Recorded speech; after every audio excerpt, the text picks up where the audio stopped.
Donc bienvenue. Je me présente, je m'appelle Christophe Tourneur, je suis responsable communication et partenariat de l'IRCE, l'Institut régional des chefs d'entreprise, qui est une association qui accompagne les chefs d'entreprise, notamment en région sud, mais pas uniquement, dans leur stratégie de création, développement ou transmission aux prises d'entreprise. Et on est appuyé, donc nos formations structurantes qui durent plusieurs mois sont appuyées par l'expertise d'intervenants. Et aujourd'hui, j'accueille Amanda, qui a une particularité, c'est qu'elle a été, avant d'être intervenante à l'IRCE, elle a suivi un de nos parcours. Donc voilà, on est ravis de l'accueillir. Et puis, comme c'est une spécialiste de la stratégie de contenu, elle va vous expliquer en quelques mots, voilà, l'essence même et la stratégie à adopter pour, pour générer du business avec du contenu de marque. Donc Amanda, je te laisse présenter ce webinaire et puis je vous rejoindrai en fin de webinaire pour la session questions-réponses. Merci beaucoup Christophe. Je prends la parole, je vais juste me mettre devant le clavier un peu. Merci. Bonjour à tous, donc Amanda Etheridge, société Pixicom, et on est donc une agence qui accompagnons les sociétés essentiellement en B2B dans leur action marketing, avec une spécialité qui est le contenu, que ce soit la stratégie ou la création. Donc aujourd'hui, je vais partager avec vous un canevas qui marche très bien avec nos clients en B2B et qui justement a pour objectif de vous aider à créer un contenu qui a une logique, qui est construit dans une logique pour accompagner l'acheteur potentiel, qui est votre prospect, vers l'achat de vos produits ou services. Alors, j'ai affiché un sondage, et je vois que certains d'entre vous ont déjà répondu, pour justement tester un peu la température où vous positionnez justement dans une démarche de contenu. Le contenu est-il pour vous un levier pour votre développement pour les 5 prochaines années? Et je vois que déjà à 97% vous en êtes convaincus, donc ça me fait super plaisir et j'imagine que c'est aussi pour ça que vous êtes là. Alors j'en profite pour ouvrir ma deuxième question. Voilà.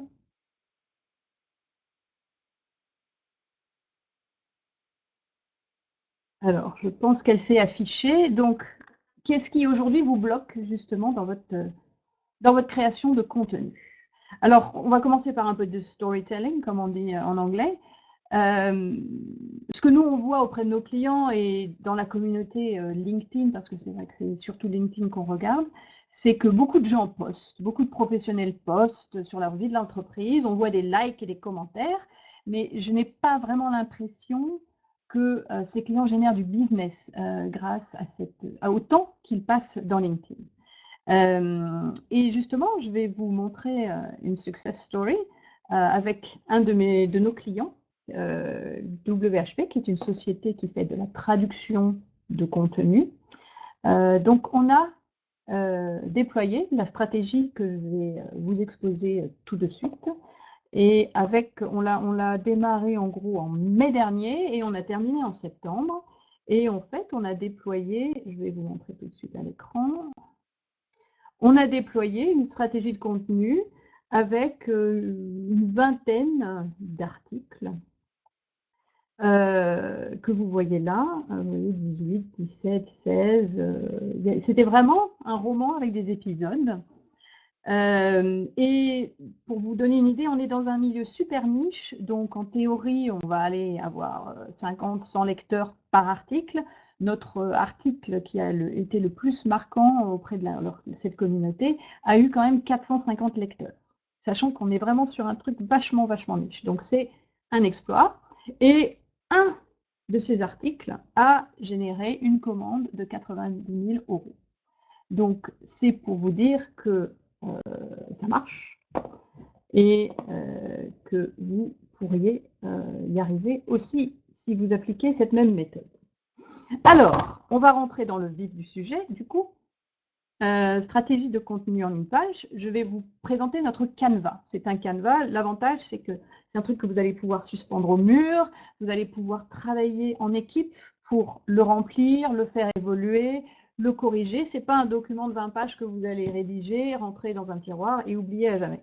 Donc vraiment, il faut que ce soit un outil de travail et qui va justement vous aider, vous, la direction générale, la direction commerciale, les commerciaux, à œuvrer pour créer un contenu qui derrière va générer des ventes. Donc c'est un travail d'équipe qui va mobiliser donc plusieurs titres, enfin plusieurs fonctions dans l'entreprise, et c'est vraiment pour le succès de cette démarche que tout le monde soit impliqué. Alors, on démarre.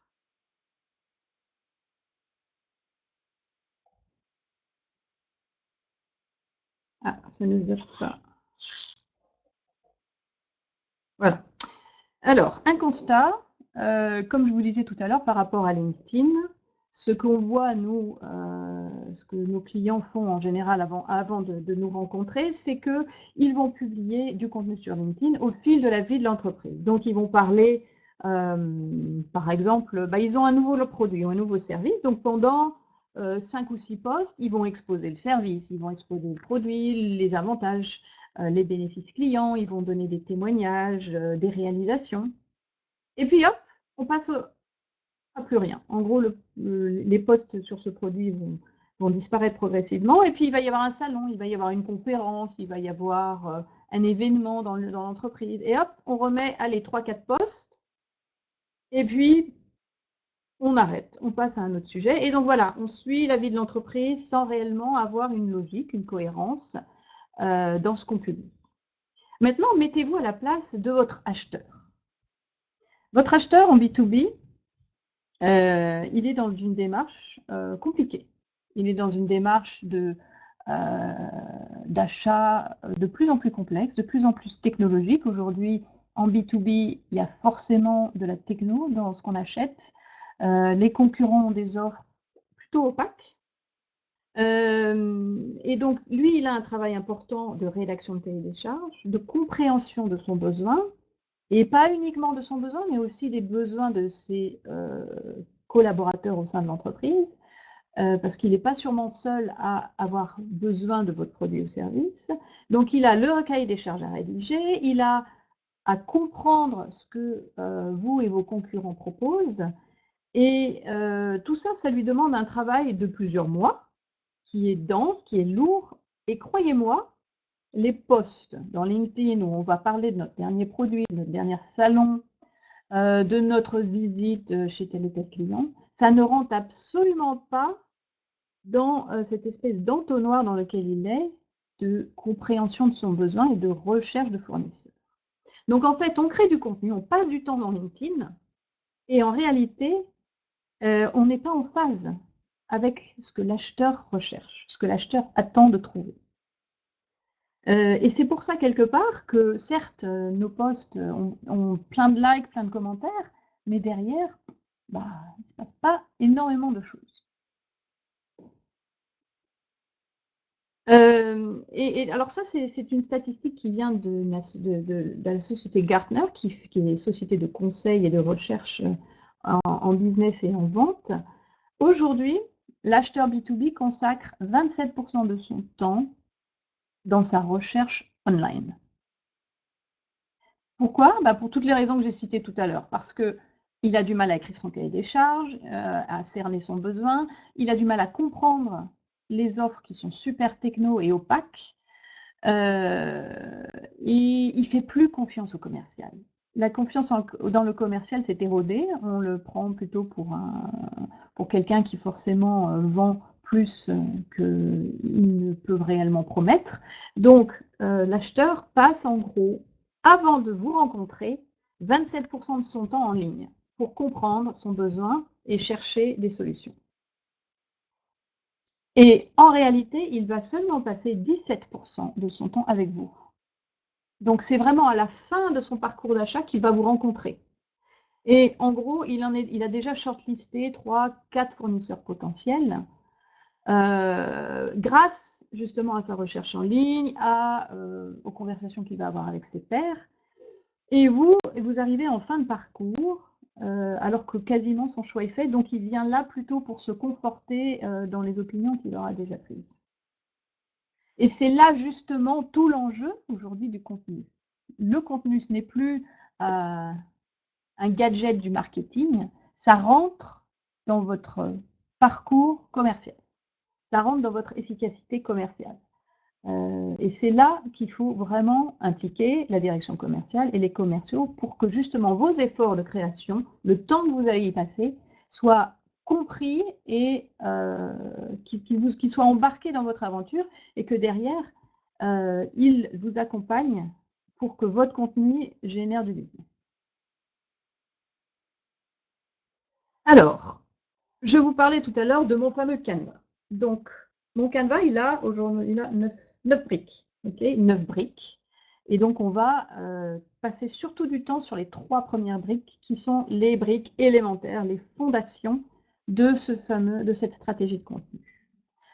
La première brique donc, c'est le marché cible. Alors, aujourd'hui, il est fort probable que vous ayez plusieurs marchés, que vous visiez plusieurs marchés.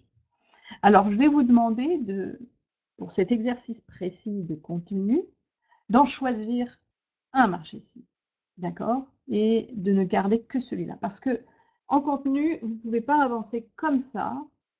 C'est beaucoup plus efficace d'avancer comme ça. Pourquoi? Vous avez des mastodontes à côté de vous qui ont des ressources de création de contenu bien supérieures aux vôtres. Des sociétés où il y a peut-être 3 rédacteurs, 4 rédacteurs dans l'entreprise, où il y a un graphiste, etc. Donc, ils sont capables de sortir un article par jour, littéralement. Vous, vous êtes sûrement plus petit et pour être efficace, il vous faut choisir un marché cible. Donc, ce marché cible, bah, il faut qu'il soit porteur, évidemment. Vous n'allez pas choisir le marché du DVD, par exemple. C'est un exemple. Ensuite, il faut que vous soyez passionné dans ce marché cible, et que vous ayez une réelle valeur ajoutée, une différenciation. Donc, pour cet exercice, essayez d'oublier tous vos marchés, choisissez-en un dans lequel vous allez mettre toute votre énergie, concentrer toute votre énergie. En face de ce marché cible, vous allez créer ce que j'appelle une niche de contenu. Donc mettons que vous soyez assureur et que vous choisissiez comme marché cible, plutôt que de viser tous les professionnels, du marché de l'assurance, mettons que vous choisissiez, le secteur du développement durable et plus particulièrement les exploitations éoliennes. Parce que vous avez lu une étude comme quoi il va y avoir beaucoup d'éoliennes en France et dans les océans autour de nous. Donc c'est pertinent d'avoir une offre dédiée et de justement écrire un contenu qui va cibler ce marché des exploitations d'éoliennes. Donc vous allez, l'idée c'est vraiment de construire une niche de contenu qui va parler à ces exploitations éoliennes. Alors l'idée c'est de vous asseoir avec vos clients dans l'idéal, 3 ou 4, avec vos commerciaux également, et de réfléchir à 15 à 20 éléments de contenu que vous allez créer, qui vont justement être dans cette niche précise de contenu. Ces 15 à 20 éléments de contenu, c'est ce que je vous ai montré tout à l'heure sur le site de mon client, hein, vous voyez, ici, hop, je vous montre. C'est ce qu'on a créé sur 6 mois, 15 à 20 éléments de contenu pour un marché cible. Ici, en l'occurrence, c'était une agence de traduction, mon client. Plutôt que d'écrire qui savent traduire tous les sites web, les documents juridiques, les documents techniques, ils ont choisi d'être traducteurs de documentation structurée, purement et simplement. Et les 20 articles qu'on a créés, c'était dans le domaine de la traduction de documentation structurée, en expliquant vraiment dans le détail comment ça marchait. Et donc, vous devez adopter cette même approche dans votre création de contenu. Alors, c'est dur pour vous, je sais, d'abandonner tout l'éventail de ce que vous pouvez offrir à tous les clients dans votre portefeuille. Imposez-vous cette rigueur, un marché cible et une niche de contenu.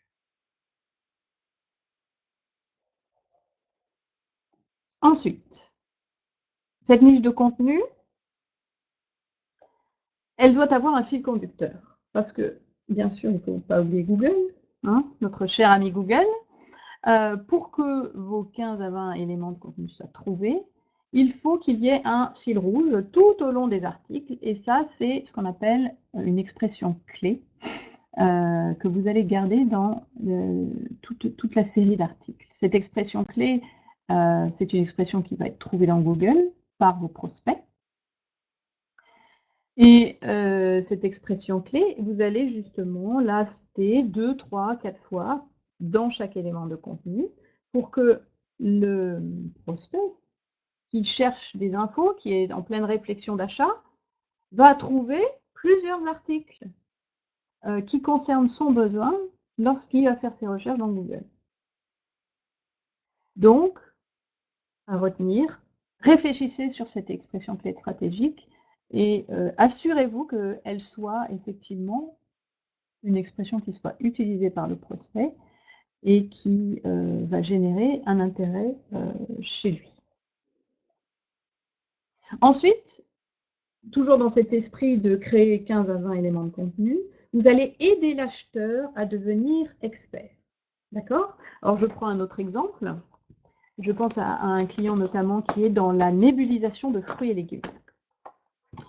Vous allez écrire des articles, des éléments de contenu au début qui seront des articles pour, on va dire, non initiés, d'accord, sur comment rédiger son cahier des charges, comment bien choisir son système de nébulisation de fruits et légumes. Quoi d'autre? Comment nébulise-t-on en fonction du type d'aliment? Donc là, ce sont des articles pour aider le client qui est dans ses débuts de recherche, qui se pose des questions, on va dire, débutantes, entre guillemets. Et puis, progressivement, vous allez aborder des sujets de plus en plus techniques, de plus en plus riches en expertise. Vous allez parler, par exemple, comment se passe la maintenance d'un système de nébulisation ou comment est-ce qu'on va automatiser le système de nébulisation en fonction des saisons, en fonction de plein de choses. On va aussi parler de nébulisation de santé du consommateur. Donc, on va lever toutes les objections qu'un acheteur pourrait avoir par rapport à votre produit ou votre service. Et en fait, progressivement, au fil des articles, des éléments de contenu, vous aidez l'audience à devenir experte.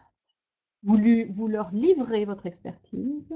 Alors, n'ayez pas peur de la concurrence. Certes, vos concurrents vont aussi lire et découvrir votre contenu, mais ça fait partie du jeu. Il faut surtout faire ça pour vos prospects. D'accord? Donc, n'hésitez pas à confier votre expertise, à en dire beaucoup plus que ce que vous n'aimeriez, parce que le lecteur va gagner de la confiance en vous. Et une audience qui a confiance en vous, c'est une audience pour qui l'achat derrière sera beaucoup plus facile et beaucoup plus naturel. Il y aura beaucoup moins besoin de négocier les prix notamment, parce qu'il aura gagné votre confiance. Dès vos premiers échanges, vous l'allez sentir qu'il y a quelque chose entre vous et ça aura été construit par votre contenu. Ensuite, troisième brique. Alors je vais vous laisser faire une pause parce que je sais que c'est dense.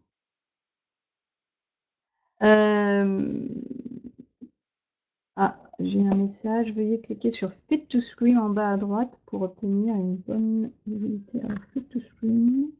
C'est pour l'utilisateur. Ah, c'est pour nous. Ok. Troisième brique, donc, dans notre Canva, ce sont les formats et les canaux. Alors, en B2B, le canal le plus efficace en termes de conversion vers votre site web, c'est LinkedIn. Et s'il y en a un à choisir, c'est vraiment celui-là sur lequel vous devez vous focaliser. LinkedIn a beaucoup de crédibilité et je dirais qu'un professionnel en B2B va faire simultanément 2 choses, aller à votre site web et regarder votre profil LinkedIn. Et il va accorder plus, de crédibilité justement à ce qu'il va lire dans LinkedIn parce qu'a priori, il y a l'avis des pairs, il y a le consentement des pairs par rapport à votre profil et votre valeur ajoutée, alors que votre site web, vous pouvez promettre, monts et merveilles sans jamais tenir vos engagements. Donc vraiment, LinkedIn, est votre outil, prioritaire. En termes de format, par contre, pardon, excusez-moi. En termes de format, alors pour votre contenu, j'appelle ça des éléments de contenu parce qu'il y a plusieurs formats possibles. Il y a le format texte, et là pareil, il se découpe en 2 parties. Le format texte long qui va être, 2000 mots ou carrément le livre blanc. Puis vous avez le format texte court, à peu près 600-800 mots. Vous avez le format infographie, ça c'est super si vous vendez des process, si vous vendez des services où il faut justement expliquer, le déroulement, de ce que vous proposez. Il y a évidemment la vidéo / l'animation, parce que ça dépend si vous allez montrer, du virtuel ou du réel. Tous les outils sont bons et il faut savoir qu'en fonction de votre audience, il y a des personnes qui adorent lire du texte, il y a des personnes qui adorent lire des vidéos, qui marquent plus dans leur mémoire, un format qu'un autre. Donc franchement, sur les 15 à 20 éléments de contenu que vous devez créer, mieux vaut, faire un mix. Comme ça, vous êtes sûr de convenir à toutes les audiences et de pouvoir passer des messages de différentes manières, en fait. Donc là-dessus, il y a pas de règle. Ce qu'il faut aussi avoir en tête, c'est que ces 15 à 20 éléments de contenu que vous allez créer sont réutilisables, hein. Vous ne les créez pas une fois et déjà ils ne disparaissent jamais, mais vous pouvez les recycler. C'est-à-dire des articles où vous avez justement 300-400 vues, n'hésitez pas à les remettre à jour tous les ans ou tous les 2 ans, ça dépend de la fréquence, de votre technologie ou de vos métiers. Mais, n'hésitez pas à resservir un contenu, à changer la date et à le resservir ou le servir différemment. Si c'est un livre blanc, justement, ce livre blanc, rien ne vous empêche de le découper en articles plus courts, ou de faire des interviews, donc un élément de contenu peut être, réutilisé. Voilà, voilà, je pense que j'ai fait le tour des formats et canaux. Oui, c'est bon. Ah oui, si, une chose, l'emailing. Donc, l'intérêt de l'emailing, c'est que là, vous allez toucher d'autres personnes que LinkedIn. Vous allez toucher votre base de contacts. Et donc, ce qui est bien à faire, c'est que lorsque vous consolidez 2 ou 3 éléments de contenu, vous les renvoyez à votre base de contacts par email. Et vous pouvez, on y reviendra, demander, l'inscription à une newsletter où justement ils recevront dans leur boîte, mail les 3 ou 4 éléments de contenu que vous aurez créés. 4e brique de notre, Canva. Le système pour capturer des leads. Alors, vous avez vos 15 à 20 éléments de contenu, vous avez dressé la liste avec l'aide de vos clients, de vos commerciaux. Maintenant, il faut être proactif. Certains de ces éléments vont pouvoir donner lieu à une demande d'adresse mail.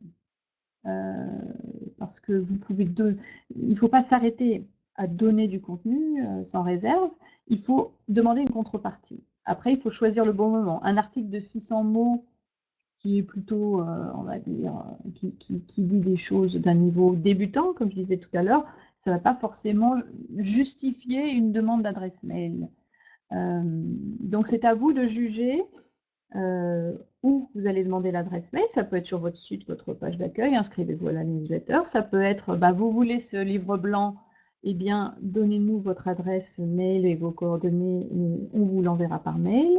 Vous voulez participer à ce webinaire, eh ben, donnez-nous votre adresse mail et vos coordonnées et on vous inscrit. Donc, choisissez dans ces éléments de contenu les occasions où vous allez pouvoir demander les coordonnées de votre audience. Évidemment, ces données sont à partager avec le commercial. C'est là où je dis qu'une stratégie de contenu doit être l'affaire de tous.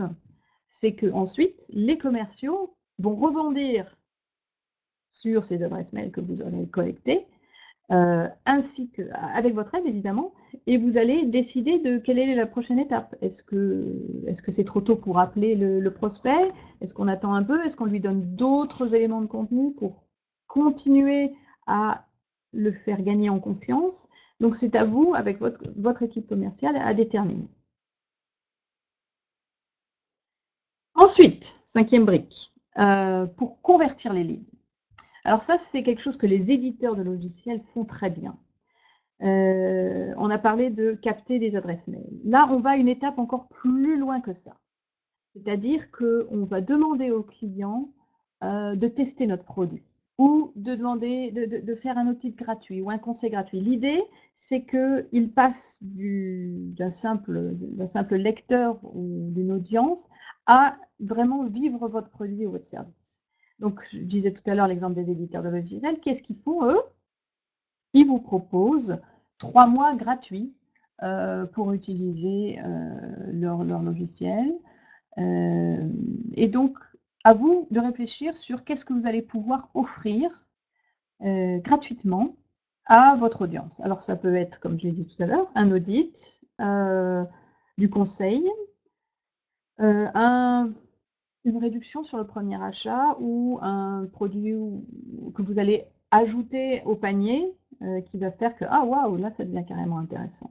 Donc pareil, ne vous arrêtez pas à créer du contenu, pensez à collecter des adresses mail et ensuite à proposer, comme je le fais aujourd'hui d'ailleurs, à proposer, beh, à une offre découverte.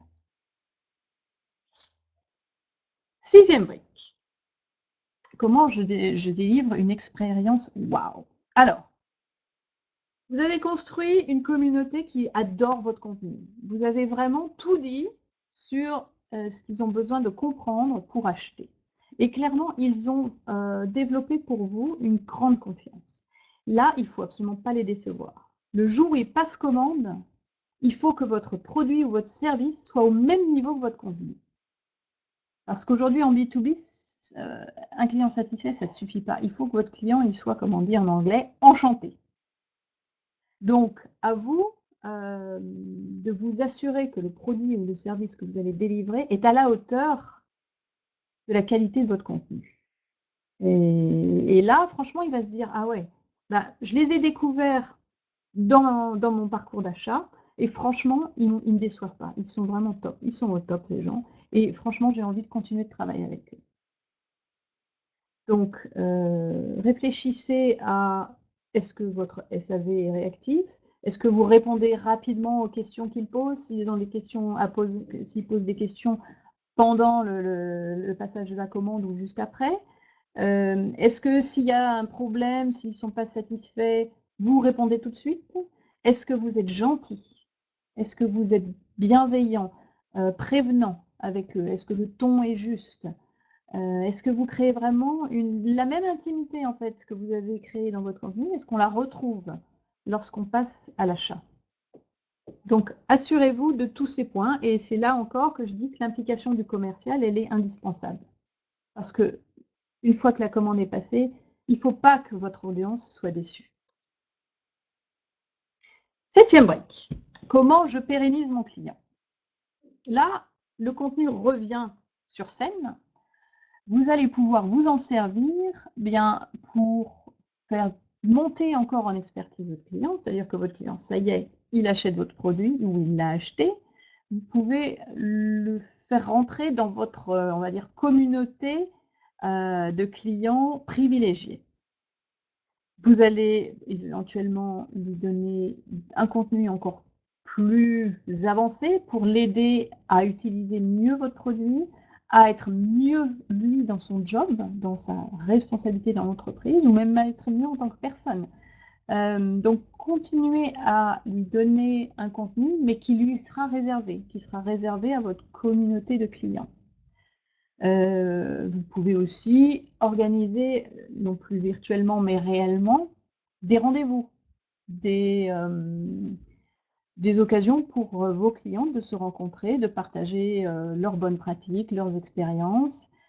Et votre client, du coup, il continue dans son parcours de découverte et de collaboration avec vous et de réels partenariats.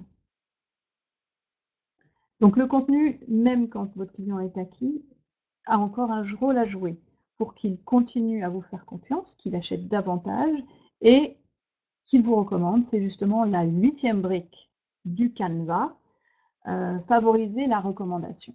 Si votre client est enchanté, comme il l'a été, depuis la découverte de votre contenu, eh bien, il va naturellement, être, super positif si vous lui envoyez une enquête de satisfaction. Il va accepter un interview, il va accepter de dire du bien de votre marque, de vos produits. Donc n'hésitez pas, si tout se passe bien, à l'appeler en disant: «Bah, voilà, j'ai un article à écrire et j'aimerais que vous soyez, notre témoin dans cet article». Parce que ça va forcément crédibiliser, ce que vous écrivez. Et forcément, si le client vous a suivi depuis le début et qu'il est enchanté, il sera ravi de vous recommander. Il le fera volontiers et il sera votre meilleur commercial parce qu'en fait, si vous êtes recommandé, la conversion se fait beaucoup plus naturellement. Voilà. Alors, je vous ai dit 9 briques, il y en a 8. Toutes ces briques sont dans ce fameux Canva dont je vous ai parlé en tout début de webinaire. Et ce Canva, on va vous l'envoyer en format PDF et je vous invite vraiment à surtout travailler les 3 premières briques qui sont, je dirais, les fondations et à le faire en équipe. Ne pas le faire, juste, entre vous ou dans un petit groupe. Il faut impliquer les commerciaux, comme je vous l'ai dit, la direction générale parce que c'est vraiment une démarche qui a besoin du soutien de la direction. Et faites-le en grand, dans un des murs de vos bureaux, faites-le évoluer, au fil des mois, des années et vous verrez que c'est un outil qui va bien plus loin que la simple création de contenu. Alors je pense avoir tout dit. Avez-vous des questions?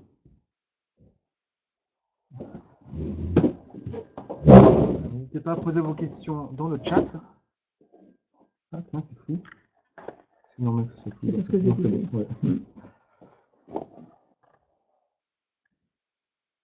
Alors, je n'ai pas encore de questions. N'hésitez pas, hein, profitez-en. En attendant que les questions arrivent, il y en a une qui arrive. Juste en attendant, sachez que vous pourrez voir ce webinaire en replay et vous pourrez aussi télécharger le support d'un mandat Pixicom sur la page de présentation du webinaire sur Auditeo. Vous pouvez télécharger le PDF. Alors, une première question de Wanez, j'espère que je prononce bien. Comment arrivez-vous à convaincre les TPE à petit budget de faire appel à vos services? Alors, je dirais que, comme je l'ai dit tout à l'heure, la stratégie de contenu, c'est pas un gadget marketing, c'est réellement un outil de vente.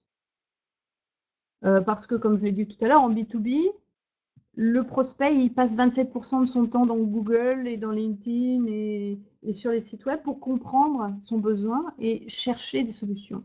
Donc réellement, ce contenu, il sert à vendre. C'est pas juste, des bavardages sur LinkedIn.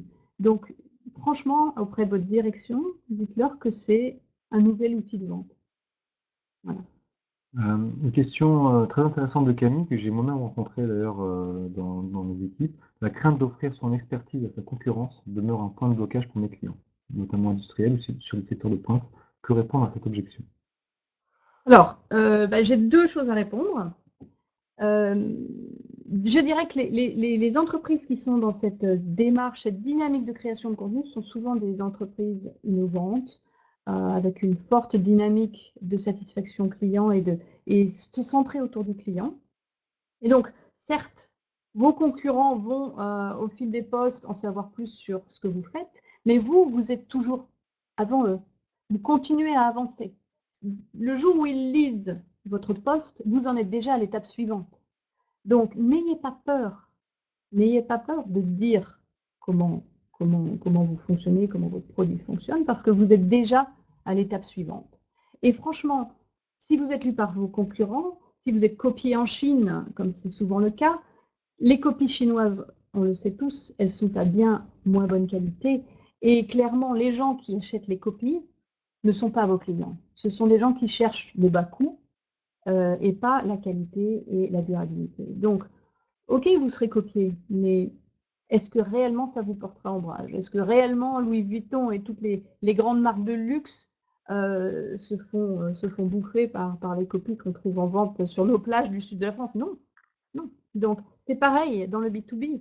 Il n'y a pas de crainte à avoir à divulguer ses secrets parce que vos prospects, c'est eux pour qui vous le faites et ils seront convaincus par ce que vous leur avancerez. Avez-vous des conseils, astuces pour avoir plus d'idées pour les contenus? Je fais du B2B dans l'aéronautique et c'est vrai que la création de contenu est assez compliquée. Je dis Philana. Alors oui, ça c'est compliqué. Je le reconnais. C'est pour ça que l'exercice de lister les 15 à 20 sujets, dont je parlais tout à l'heure, il faut la faire avec l'aide de vos clients. Des clients stratégiques, il faut la faire avec vos commerciaux parce qu'en gros, les sujets que vous traitez, ce sont les questions que les prospects se posent dans leur parcours d'achat. Et puis ensuite, il faut, savoir qu'un sujet, souvent, il peut réellement, donner lieu à 4 ou 5 éléments de contenu. Il faut savoir le disséquer en taille, en bouchées, en taille, voilà, en taille toute petite pour qu'une seule idée, en fait, donne lieu à 3 ou 4 éléments de contenu. Marion nous demande, est-ce le même principe en B2C? Alors, ça dépend. Désolée, mais ça dépend. Ça dépend si la technique compte dans votre secteur B2C. Si on est je vais dire n'importe quoi, dans la pâte dentifrice ou dans le savon, c'est moins évident. Ça c'est plus vrai dans le B2B parce qu'il y a cette opacité dans le B2B qu'on a moins en B2C. Ça dépend réellement du métier. J'ai dit, est-ce qu'on peut pas élargir un sujet qui pourrait intéresser autour du savon, par exemple, la fabrication du savon après, c'est plus difficile de Voilà. raccorder au business, quoi. C'est ça, Ouais. c'est ça. Et celui qui achète un savon, est-ce qu'il va réellement passer du temps à je sais pas. Ça dépend réellement, il faut vraiment se questionner à ce moment-là.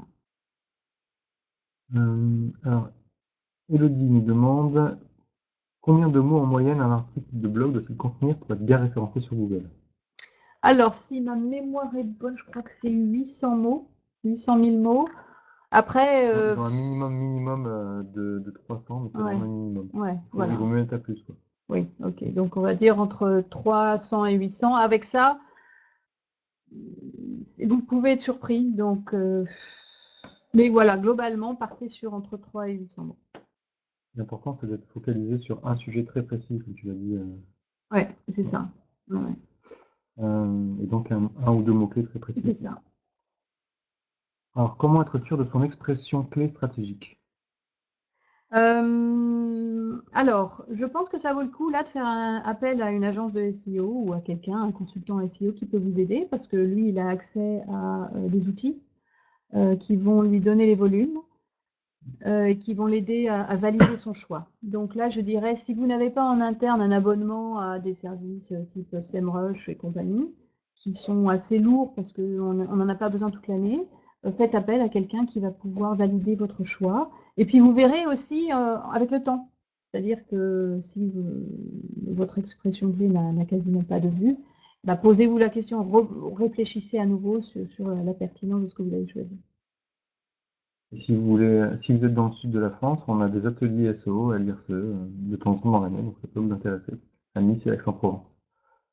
Alors, Camille nous demande comment cibler les différents niveaux d'awareness du client pour nos contenus plus ou moins techniques en dehors des campagnes spécifiques. Je suis pas sûre de comprendre la question. Moi non plus, j'avouerai. Camille, est-ce que vous pouvez nous reformuler la question dans le chat, s'il vous plaît? Est-ce que vous voulez dire quel est le niveau de maturité, de compréhension du client? Est-ce que c'est ça ce que vous voulez dire? Bon, en attendant, on va Ouais, alors on va aller sur MyWen. Ah ouais, voilà. Camille, comment savoir où poster les contenus plus ou moins techniques? alors c'est peut-être un sujet que j'ai oublié d'aborder. Tous les éléments de contenu doivent être sur votre site web, dans tous les cas. En tout cas, c'est la solution numéro 1 que je préconise.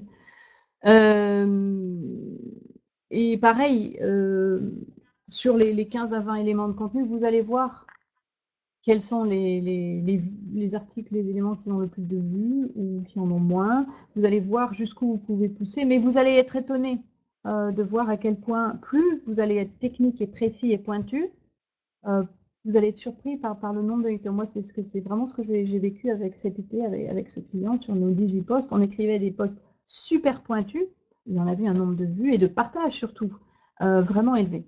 Donc c'est surprenant. Manuel nous dit un autre point de blocage par rapport au premier qu'on avait abordé sur le fait de dévoiler Ouais. les contenus techniques, la crainte que communiquer sur la collaboration avec un client ferme la porte à un autre client concurrent. Que répondre à cette objection? Dans ce cas-là, si vous, Vas-y, vas-y. si vous pensez que communiquer sur tel témoignage de tel client peut vous fermer des portes, ne le faites pas. Choisissez peut-être un autre client, mais les témoignages clients sont quand même assez courants. Les références sont assez courantes et donnent en général plutôt envie aux concurrents de faire partie du jeu Exactement. aussi, quoi. Exactement. Encore une fois, si vous avez justement travaillé votre image et si vous vous positionnez en leader sur votre niche, parce qu'on est bien d'accord qu'on est dans une stratégie de niche, les gens vont vouloir travailler avec vous. Et tant mieux si les concurrents vous utilisent, c'est que quelque part votre solution est la bonne. Donc là aussi je lèverai cette crainte, hein. Fort nous demande quel est le plus opportun pour capturer des leads quand on est dans le conseil, notamment en marketing. Ah! Bah, capturer les leads, bah, les webinars par exemple. Les webinars, c'est un très bon exercice, après poster du contenu, texte, vidéo, LinkedIn, faire ce que je fais quoi. Ouais, en fait, c'est faire du conseil aussi, mais Ouais. peut-être une partie des conseils que vous donnez. Là, forcément, ne donnez pas tout, mais suffisamment pour donner envie d'en savoir plus, quoi. Mmh. Comment savoir où poster les contenus plus ou moins techniques? Ça, on l'avait déjà vu, pardon, Ouais. Camille. Hop. Maria, on a pas mal de questions, c'est bien, c'est que le sujet intéresse. Pour le métier de consultant, c'est plus difficile. Alors, on vient d'y répondre, en fait, hein. Une offre de découverte gratuitement apportée au prospect. Peut-être c'est complémentaire de ce que demandait Fort. Pour le métier de consultant, c'est plus difficile d'identifier une offre de découverte gratuitement apportée au prospect. Auriez-vous un conseil? Bah, moi je préconise donc le webinaire, l'audit aussi. L'audit c'est intéressant, c'est-à-dire que vous offrez un audit gratuit. Alors c'est difficile s'il faut que vous vous déplaciez chez le client, ça c'est plus compliqué parce que du coup, vous avez des frais. Mais si vous pouvez faire un audit à distance, c'est l'idéal. Et alors on va répondre à une dernière question. Angélique nous demande comment créer le lien entre les articles sur le site internet LinkedIn et LinkedIn, pardon. Donc je répète, comment créer le lien entre les articles sur le site internet et LinkedIn lorsqu'on ne peut pas créer une page par article? Ah, alors ça c'est une règle de base, il faut une page par article. Et si votre site web n'est pas structuré pour que, un article égale une page, il faut retourner voir votre développeur, votre agence web qui a créé le site et faire évoluer votre site pour qu'un article ou un élément de contenu égale une page. Parce que ça référence bien. Ça, c'est possible de faire des liens depuis LinkedIn, depuis, n'importe quelle autre plateforme. Donc ça, c'est une règle de base. Un élément de contenu égale une page. Ouais. Après, techniquement, dans une page, vous avez plusieurs sections. Donc, vous pouvez renvoyer une section, mais je suis un mandat, effectivement, il vaut mieux, pour le référencement naturel, il vaut mieux une page par un ou deux mots-clés par page et une page par thématique, quoi. Par article. Voilà, pas d'autres questions, mais écoutez, il ne reste plus On va qu'à... peut-être donner les réponses Ah oui, du oui. sondage. Alors, vas-y, je t'en prie. Alors, je crois que le premier, tac, Donc le contenu est un levier pour mon développement. C'est sur Finish, on peut le voir. Ah d'accord. Donc je vais vous donner le deuxième. Ah! Bon, bah, vous aurez les réponses, désolée, on a fermé le post. Donc on va vous envoyer les réponses, mais globalement, je crois que, la réponse, au blocage par rapport à la création de contenu, c'était le manque de temps. Donc ça prend beaucoup de temps de créer du contenu et genre je suis bien placée pour le dire. Moi, il m'arrive de passer une journée sur un article. Ça prend beaucoup de temps, et il faut être prêt à le faire. Mais dites-vous bien que quand vous allez en clientèle, quand vous faites un déplacement sur un salon ou que vous allez en clientèle et que vous rencontrez 3 ou 4 clients, combien de temps est-ce que ça vous prend? C'est ça, il faut aussi comparer ce qui est comparable. Donc c'est important de vous dire que oui, ça prend du temps de créer du contenu, mais c'est un acte de vente. Donc ça mérite le temps qu'on y passe. Alors, dernière chose, je vous propose, pour ceux que ça intéresse pour aller plus loin, justement une demi-heure de conférence téléphonique gratuite, individuelle, pour vous aider justement si vous avez encore des questions par rapport à ce canevas qu'on va vous envoyer, pour l'aider à le compléter, et lever vos questions, qu'on n'aura pas abordées aujourd'hui. Donc tout ça sera dans le mail. Oui, en fait, Webiteo va envoyer un mail automatique avec le support, mais tu pourras aussi, voilà, Amanda vous recontactera directement pour vous rappeler cette proposition d'entretien gratuit. Très bien. Merci beaucoup d'avoir suivi notre webinaire. Merci à tous, merci Amanda. Et ben, j'espère à bientôt. Au revoir.